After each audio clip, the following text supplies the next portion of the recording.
ಅದಕ್ಕೆ ಹೇಳಿದ್ದೀನಿ, ನಾನು ಮಾತಾಡಿದ್ದೀನಿ ಕನ್ನಡ. ನಾನು ನಮ್ಮ ಚೀಫ್ ಸೆಕ್ರೆಟರಿ ಜೊತೆ ಮಾತಾಡಿದ್ದೀನಿ, ನಮ್ಮ ಪ್ರಿನ್ಸಿಪಲ್ ಸೆಕ್ರೆಟರಿ ಜೊತೆ ಮಾತಾಡಿದ್ದೀನಿ, ಡೆಲ್ಲಿಲಿರ್ತಕ್ಕಂಥ ನಮ್ಮ ಅಸಿಸ್ಟೆಂಟ್ ಕಮಿಷನರ್ಗೂ ಕೂಡ ಮಾತಾಡಿದ್ದೀನಿ. ಅಲ್ಲಿ ಬಂದಾಗಿದೆ, ದುಬೈನಲ್ಲಿ ಬಂದಾಗಿದೆ ಏರ್ಪೋರ್ಟು. ಅದು ತೆರವು ಮಾಡಿದ ತಕ್ಷಣ ಅವ್ರನ್ನ ಕರ್ಕೊಬರೋಕ್ಕೆ, ಸೇಫಾಗಿ ಕರ್ಕೊಬರಲಿಕ್ಕೆ ಪ್ರಯತ್ನ ಮಾಡಿ. ಹಾಂ, ಹೌದೌದು. ಭೋಜೇಗೌಡರು ಕೂಡ ಅಲ್ಲೇ ಇದ್ದರು, ಅವ್ರ ಜೊತೆ ಮಾತಾಡಿದೆ ನಾನು. ಭೋಜೇಗೌಡರ ಜೊತೆ ಮಾತಾಡಿದೆ, ಆರಾಮಾಗಿದ್ದಾರಂತೆ, ಹೋಟೆಲ್ನಲ್ಲಿದ್ದಾರಂತೆ. ಅದರಿಂದ ಇದಾದ ಮೇಲೆ ನಾವು ಇವ್ರ ಜೊತೆಲೂ ಟಚ್ನಲ್ಲಿದ್ದೀವಿ. ವಿದೇಶಾಂಗ ಸಚಿವಾಲಯ ಟಚ್ನಲ್ಲಿದ್ದೀವಿ.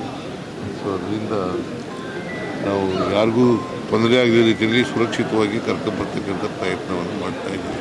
ಎಲ್ಲರೂ ಕನ್ನಡಿಗರು. ಬಳ್ಳಾರಿಯವರು 35 ಜನನ ಎಷ್ಟು ಜನ ಇದ್ದಾರೆ? ಹಾಂ, ಅದೇ 52 ಅಂದರೆ ಬೇರೆ ರಾಜ್ಯದವರು ಇದ್ದಾರೆ. ಸೊ ಅವ್ರನ್ನೆಲ್ಲ ವಾಪಸ್ ಕರ್ಕೊಬರಲಿಕ್ಕೆ ಪ್ರಯತ್ನ ಮಾಡ್ತೀವಿ. ನಾವು been in touch with the foreign affairs ಇದು ಸಚಿವಾಲಯ ಸೆಕ್ರೆಟರಿಯೇಟ್ ಜೊತೆ ಟಚ್ನಲ್ಲಿದ್ದೀವಿ. ನಾನು ಚೀಫ್ ಸೆಕ್ರೆಟರಿಗೂ ಮಾತಾಡಿದ್ದೀನಿ, ನಿನ್ನೆ ಮಾತಾಡಿದೆ, ಇವತ್ತು ಮಾತಾಡಿದೆ, ಬೆಳಿಗ್ಗೆನೂ ಮಾತಾಡಿದೆ. So all our Indians are safe in Dubai. ಅದೆಲ್ಲ ಬಂದ ಮೇಲೆ ನೋಡಿ.